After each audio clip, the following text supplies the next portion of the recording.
जीवन में सफलता अगर आपको पानी है, जीवन में अगर आप प्रसिद्धि पाना चाहते हैं और आप इस भव सागर से पार जाना चाहते हैं कि आप इस भव सागर से पार हो श्री हरि विष्णु के श्री चरणों में गोलोक धाम में डायरेक्ट जाएं और इस धरा धाम पर जब तक आप हैं, आपका जीवन है, तो बड़ी ही सुखद से व्यतीत हो और आपका यश बढ़े, आपकी कीर्ति हो।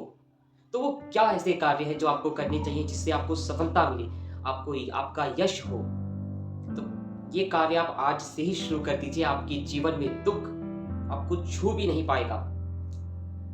आप लोग सुबह उठना प्रारंभ कर दीजिए। अब बहुत से भक्त बोलेंगे कि हम तो महाराज जी सुबह उठते ही हैं, लेकिन यहाँ पर आप लोग सूर्य से पहले उठना शुरू प्रारंभ कर दीजिए।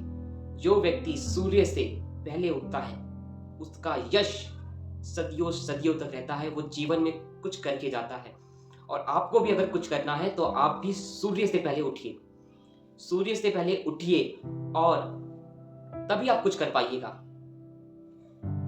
जब सूर्य से पहले, सूर्य कितने बजे उदय होता है? अब तो गर्मी का समय आने वाला है और गर्मी के समय में सूर्य उदय होता है लगभग 5 बजे ही हो जाता है।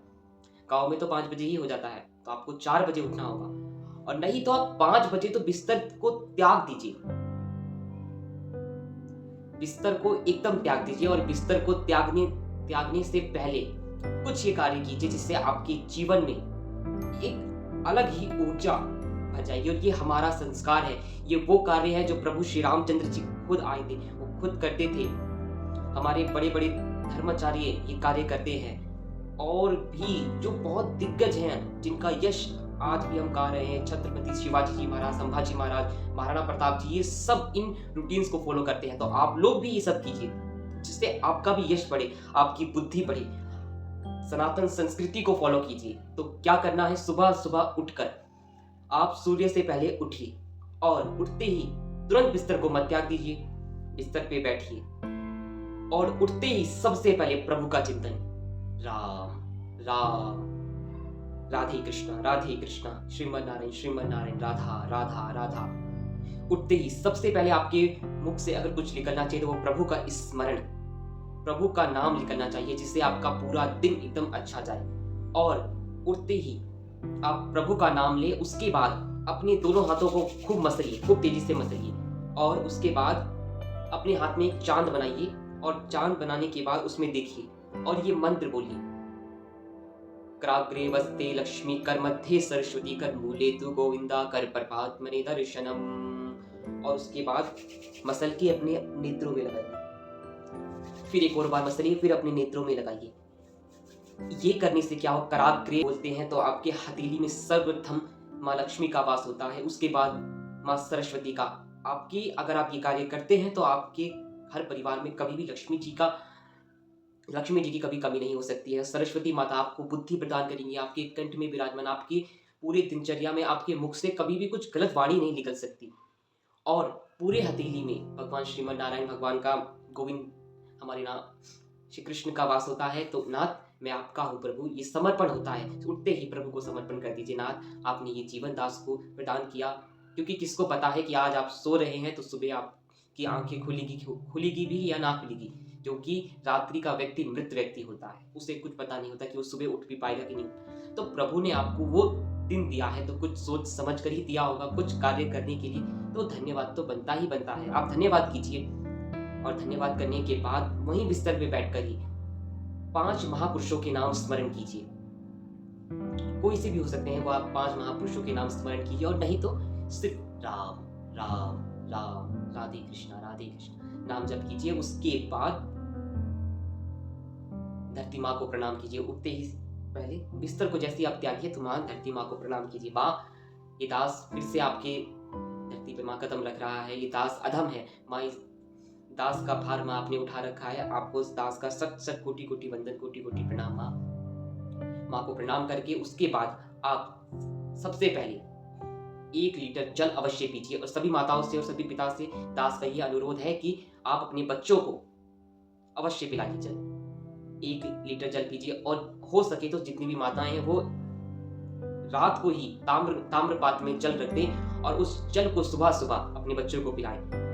सर्वोत्तम आज हम कुछ स्वास्थ्य की भी बात कर लेते हैं, क्योंकि स्वस्थ रहेगा तभी तो आप भजन कर पाइएगा। ये शरीर है तो भजन है, शरीर नहीं है तो भजन नहीं हो पाएगा बिल्कुल भी। भजन कब होगा? जब शरीर स्वस्थ होगा। और शरीर कब स्वस्थ होगा? जब आप सुबह सुबह 1 लीटर पानी जब आप पी जाइएगा, उससे आपके शरीर में आपकी बीमारी जो बनती है, वो सबसे ज़्यादा बीमारी बनती है आपके पेट की गर्मी से। तो वो आपके पेट को शीतलता प्रदान करता है, जिससे आपके मस्तिष्क में एक शीतलता प्रदान होती है। उसके बाद आप थोड़ा सा टहलिए इधर उधर, उसके बाद आप नित्य क्रिया से निवृत्त होकर वॉशरूम इत्यादि से स्नान कर कर तुरंत तांबे के लोटे में जल लेकर भगवान सूर्य को अर्घ दें। सबसे पहला हर सनातनी का ये कार्य होना चाहिए कि उस सूर्य को अर्घ दें। आज हमारे ही सनातनी भाई बहन सूर्य देव को अर्घ नहीं देते हैं, जल नहीं देते हैं। ये दुर्भाग्य है भारत का, इस सनातनियों का दुर्भाग्य है। किसी एक लोटा जल देने में उन लोगों को ये वो आनाकानी सोचता है। और सभी माताएं अपने बच्चों को जबरदस्ती भेजिए कि पहले सूर्य देव को अर्घ दे के आइए, तभी कुछ कार्य होगा। और सभी बच्चे अपने जल में कुछ रोली, चंदन इत्यादि कुमकुम वो मिलाकर तब दीजिए, जिससे आपके जीवन में भी आपका जीवन एकदम रंगीन हो, एकदम खुश मिजाज और हमेशा प्रभु का चिंतन होता रहे। अब उसके बाद आपको क्या करना है? उसके बाद आपके घर में ठाकुर जी होंगे, शालिग्राम जी होंगे, उनको स्नान कराना है पंचामृत से। पंचामृत नहीं तो जल से स्नान कराइए और ठाकुर जी को अच्छे अच्छे वस्त्र पहनाइए, उनका श्रृंगार कीजिए। फिर श्रृंगार करने के बाद आप अपने ठाकुर जी को दर्पण दिखाइए कि हे नाथ, आज ये दास ने आपका श्रृंगार किया है, प्रभु स्वीकार कीजिए। और फिर प्रभु की आरती कीजिए, वंदना कीजिए और प्रभु से बोलिए कि हे नाथ, मैं आपका हूँ प्रभु, हे नाथ मैं आपका हूँ प्रभु, मैं आपको कभी भूलूं नहीं प्रभु, मैं आपको कभी भूलूं नहीं प्रभु, मैं अधम हूँ, पापी हूँ, नीच हूँ। ये प्रभु से आप बोलिए कि नाथ, मैं तो जन्मों जन्मों का पापी हूँ नाथ, आपके श्री चरणों में अपनी इस दास को प्रभु लगाए रखना, कभी दूर मत करना प्रभु, कभी दूर मत करना। मैं आपका हूँ प्रभु, अब संभालना आपका काम है। आपने सबको तारा है, अब इस दास को भी तारना नाथ। और प्रभु अब आप जानो मैं आपका हूँ और आप मेरे हो प्रभु, अब आप जानो। ऐसा कहकर आप अपना दिनचर्या शुरुआत कीजिए और कहिए मंगल भवन अमंगल हारी, द्रवहु सुदशरथ अजिर बिहारी।